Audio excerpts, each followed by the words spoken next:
Hey, what is up guys? Welcome back to the channel and welcome back to Gran Turismo 7. So today's video I'm going to talk about the 5 brand new cars just newly announced on Twitter by Kaz himself, with the update coming next week to Gran Turismo 7.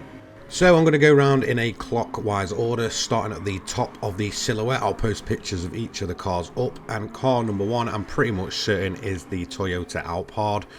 Basically now you can take the kids to school in your 8-seater and then go and throw the car around the track in Gran Turismo 7.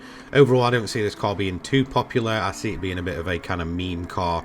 We seem to get at least one of these each update, and it seems that for this update the Toyota Alphard will kind of fill that space in terms of the new cars added to the game. I can probably see this getting a one-mate race in terms of the daily races. Overall, I could actually see it being quite fun, but it's a bit of a silly addition.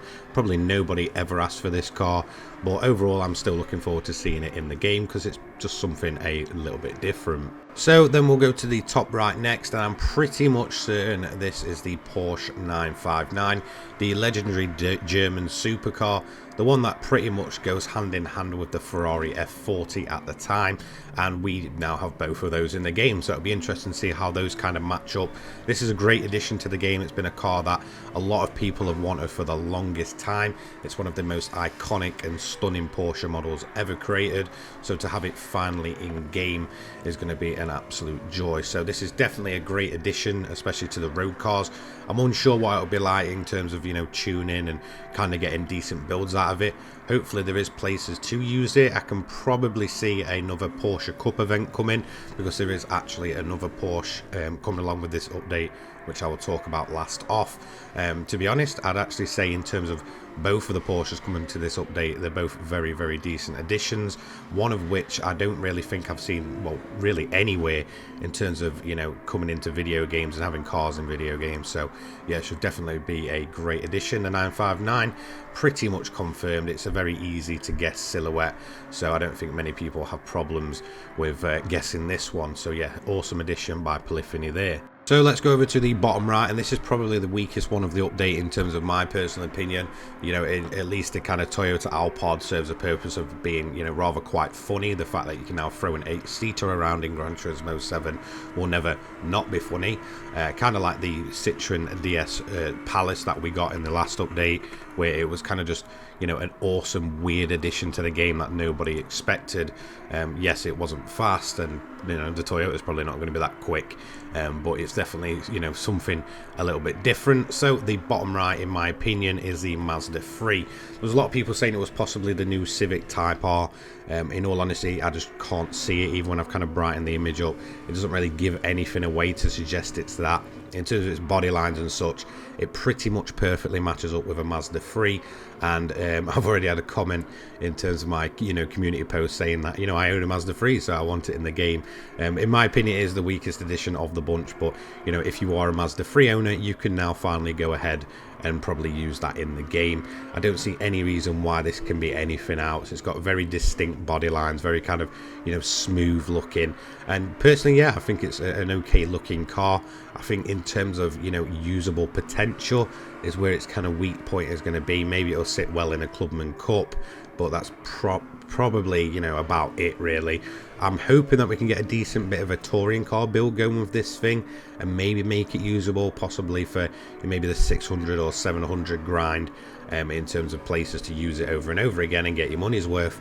I can see this coming in as the cheapest car of the update, then followed by the Toyota and such. So yeah, decent addition, but still the weakest of the bunch in my honest opinion. But if you do own a Mazda 3, you can probably now throw it around in Gran Turismo 7, so that'll be a great addition for you guys. Next up, bottom left, and I think this one's quite obvious now. At first I was thinking, yeah, well, okay, it's a, you know, Japanese game, it's perhaps going to be the Honda NSX in its more updated form coming to GT7. However, I am pretty much certain now, after seeing the rear wing on this thing, which actually reads Sport, that it's going to be an Audi DTM from probably 2019. This possibly unlocks the potential to have more DTM cars in the game, which isn't, you know, beyond doubt at this point that they will probably come at some point. It's weird they didn't bundle them in all together, but they definitely, you know, seem to have some sort of license to use those DTM cars, so that'll be very, very interesting to see, you know, what they do in terms of bringing more of those to the game. So yes, I'm pretty much certain this is the Audi model and not a Mercedes and not a BMW and such. So yeah, absolutely awesome addition. It's kind of, I'm going to assume this will be kind of the poster boy of the update. This will be the one that most people use. In terms of where it'll land, it'll probably be a Group 2 car. It'll sit quite nicely alongside the Super GT machines, so that's probably the reason why I'd say it's more 2019 spec to be alongside the, you know, the more Super GT spec of cars. Overall, will it be competitive in Group 2? That is yet to be known. You know, Polyphony perhaps will probably keep the Super GTs as the main cars of that group. They are very, very grippy, very, very fast. However, it'll be nice to see where this kind of slots in, and that kind of allows us to do the potential, if we do get more of these, of a Super GT versus DTM race like they did in real life. So I think this is definitely going to be a great addition to the car. Definitely opens up more doors in terms of more DTM cars coming into the game, so it'll be interesting to see what happens over the next few months, whether we get more or this is just a one-time thing. I am personally siding with this won't be a one-time thing. They'll start bulking up the Group 2 class, especially in comparison to something like the Group 4s, Group 3s and such, and even the Group 1s. Group 2 is very much lacking in terms of, you know, actual choosable cars from that class, so to have more Group 2 cars is always a perfect thing. So next up, we're going to go to the top left. This is the final car of the update, and I'm pretty much certain this is the Porsche 904. I believe this has been on the leaked car list for, you know, ever since it came around. So again, this is another car that proves that list is pretty much spot on. The only cars I don't think that are coming on that list are the Lotus machines, I think mainly due to licensing at this point, and a whole kind of debacle around that. So I don't think we'll see the Lotus cars on there. However, I think a lot of those cars on the list will eventually come to the game. So the Porsche 904, great addition. It's always good to have something more classical alongside some more modern machines like the DTM cars, and, you know, something more road going like the Mazda 3, the Toyota Alphard and stuff. I could definitely see this being an awesome retro racer. Again, hopefully we do get some places to use it instead of having to kind of take it back to older historic events. I hope it does sit nicely in the game, because this is a very, very good car, and I'm certainly excited to see the potential in this one. You know, perhaps maybe we might end up with another kind of Alpine race car situation where this car ends up being very, very good at 600 and 700 pp. You know, I'm just going to say that for now. That would be fantastic to have another retro car to throw around there. And overall, yeah, I think this is a fantastic addition, and one that I'm personally very, very excited for. A lot of people may overlook it, but I just think in terms of its styling, the way it looks, and you know, the kind of the history behind this car, it's a perfect addition to Gran Turismo 7. So there we have it. Those are the 5 brand new cars coming to GT7 next week. The update will be dropping. I'm going to assume, even though the silhouettes are, I think, a day earlier than the usual.